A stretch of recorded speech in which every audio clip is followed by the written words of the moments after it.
Hello दोस्तों। चलिए आज हम एक प्रश्न देखते हैं मेंस के लिए। तो देखिए प्रश्न है कि डिजिटल जनगणना क्या होता है और इसके क्या लाभ है और इसकी क्या चुनौतियां हैं। तो देखिए जैसा कि प्रश्न में दिया हुआ है कि डिजिटल जनगणना, डिजिटल शब्द आते ही ये समझ में आ जाना चाहिए कि डिजिटल जनगणना में जो कागज कलम जैसी जो भौतिक चीज़ें हैं इसका उपयोग नहीं किया जाता है, बल्कि इसमें डिजिटल या आधुनिक तकनीक के माध्यम से जैसे मोबाइल एप्लीकेशन, वेब पोर्टल जैसी जो नई तकनीकें हैं उसका उपयोग किया जाता है। जैसे कि चलिए हम लोग एक परिभाषा के तौर पे या भूमिका देखते हैं।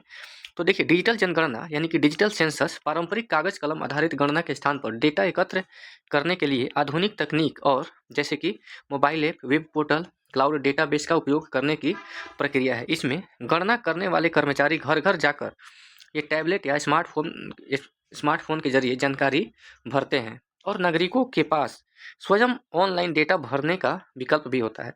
देखिए यहाँ पर दोनों विकल्प होता है, या तो कर्मचारी घर घर जाकर टैबलेट या स्मार्टफोन के माध्यम से जानकारी इकट्ठा करते हैं, और दूसरा विकल्प ये होता है कि नागरिक जो है वो खुद ऑनलाइन डेटा जो है अपना फिल कर सकते हैं।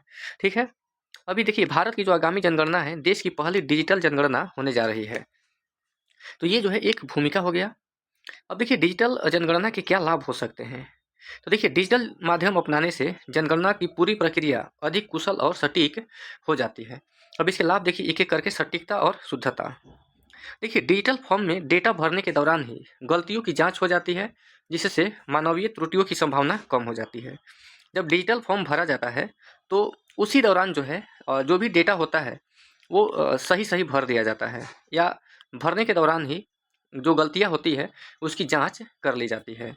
जैसे कि उदाहरण स्वरूप अगर देखा जाए कि जब कोई व्यक्ति अ, अपना फॉर्म भरता है नौकरी के लिए या कोई भी फॉर्म भरता है जनरली, तो आजकल तो ऑनलाइन हो गया है।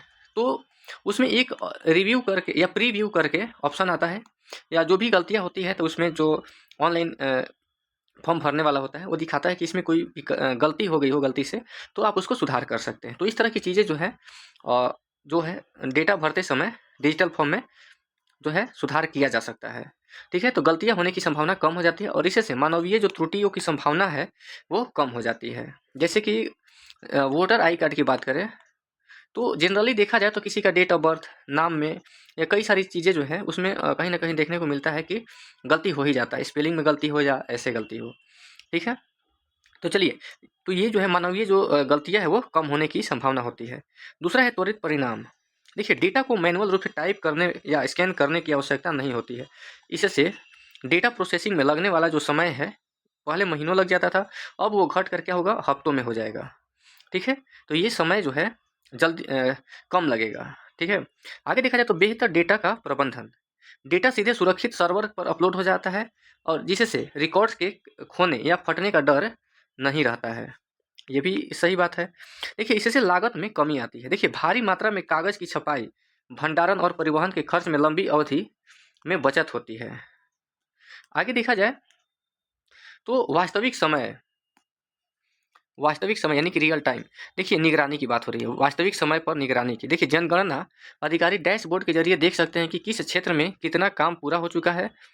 अब इसमें कुछ चुनौतियां भी है डिजिटल जनगणना की, तो एक एक करके इस पर डिस्कस करते हैं कि इतने बड़े पैमाने पर तकनीक का उपयोग करना अपने साथ कई मुश्किलें भी लाता है। जैसे कि डिजिटल साक्षरता की कमी। देखिए भारत के ग्रामीण क्षेत्रों में एक बड़ी आबादी तकनीकी रूप से सक्षम नहीं है, जिससे स्वयं जो है गणना में दिक्कत आ सकती है। दूसरा है कि डेटा सुरक्षा और गोपनीयता। करोड़ों लोगों का व्यक्तिगत डेटा एक साथ डिजिटल सर्वर पर होने से साइबर हमलों और डेटा लीक होने का खतरा बना रहता है। तीसरा पॉइंट है कि कनेक्टिविटी की समस्या। दूर दराज के इलाकों या पहाड़ी क्षेत्रों में इंटरनेट की खराब स्पीड के कारण डेटा अपलोड करने में बाधा आ सकती है। अगला है कि लाखों गणनाकारों के पास स्मार्ट उपकरण उपलब्ध कराना और उन्हें इसके उपयोग के लिए प्रशिक्षित करना एक बड़ी चुनौती है।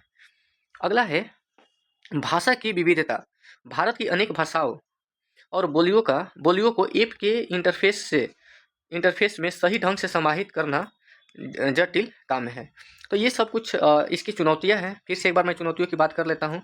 जैसे कि देखिए लोग जो है डिजिटल साक्षर नहीं है। लगभग मेरे ख्याल से एग्जैक्ट डेटा तो याद नहीं आ रहा है, लेकिन मेरे ख्याल से 51% लोग जो है अभी साक्षर हैं। देखिए एक्चुअल में अभी मैं गूगल किया हूँ, तो इसमें दिखा रहा है कि जो हाल के आंकड़ों के अनुसार लगभग 38% जो ये वाला आंकड़ा काट दीजिए, 38% जो लोग हैं वो भारतीय परिवार की बात यहाँ पर हो रही है। 38% परिवार जो है डिजिटल रूप से साक्षर है। इसमें अगर हम शहरी बात करें तो शहरी में 61% लोग, जबकि अगर ग्रामीण की बात करें तो ग्रामीण में मात्र 25% लोग जो है साक्षर है। तो दोनों के बीच में आप ये अंतर देख सकते हैं। तो इतनी बड़ी जो है डिजिटल साक्षरता नहीं होने के कारण जो है कहीं न कहीं ये एक चुनौती बन जाता है। एक बार आंकड़ा आप लोग फिर से देख सकते हैं। दूसरा है कि डेटा सुरक्षा और गोपनीयता। आजकल देखा जाए तो एक गूगल पे कोई चीज़ सर्च किया जाता है तो तुरंत कंपनी का कॉल आ जाता है, तो कहाँ सुरक्षा है, या डेटा का सुरक्षा कहिए या गोपनीयता कहिए, तो ये सब खतरा जो है बने रहता है। कनेक्टिविटी की समस्या, दूर-दराज के अगर क्षेत्र में देखा जाए तो आज भी जैसे कि पहाड़ी इलाकों की बात कर लीजिए या दूरस्थ जो क्षेत्र है वहाँ पर इंटरनेट की स्थिति जो है खराब है। पहाड़ी इलाकों की छोड़िए, दिल्ली जैसे क्षेत्रों में जाइए तो सारे नेटवर्क जो है ग्राउंड फ्लोर पर जो है काम नहीं कर पाते हैं। बुनियादी ढांचा की बात करें तो ये स्मार्ट उपकरण उपलब्ध जो है कराना इतने बड़े स्तर पर, क्योंकि लाखों जो इसमें कर्मचारी काम करने के लिए ज़रूरत पड़ेगा, तो ये भी एक भाषा की विविधता भी एक चुनौती है कि इतने सारे भाषाओं और बोलियों को कैसे एक एप्लीकेशन के माध्यम से सही ढंग से समाहित किया जा सकता है। तो ये सब चुनौतियाँ हैं। चलिए अब निष्कर्ष की हम बात कर लेते हैं। तो देखिए डिजिटल जनगणना भारत के विकास के लिए एक क्रांतिकारी कदम है जो भविष्य की योजनाओं और नीतियों को बनाने के लिए सटीक और ताज़ा डेटा प्रदान करेगी। ठीक है, यदि सुरक्षा और साक्षरता की चुनौतियों से कहीं सही ढंग से निपटा जाए तो यह देश के प्रशासन में पारदर्शिता लाने का एक सशक्त माध्यम बनेगी।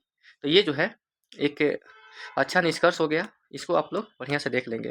चलिए बाकी वीडियो को आप लोग लाइक कीजिए, शेयर कीजिए और सब्सक्राइब कीजिए, ताकि जो दूर लोग हैं उनको इसका लाभ मिल सके। बाकी बहुत बहुत धन्यवाद।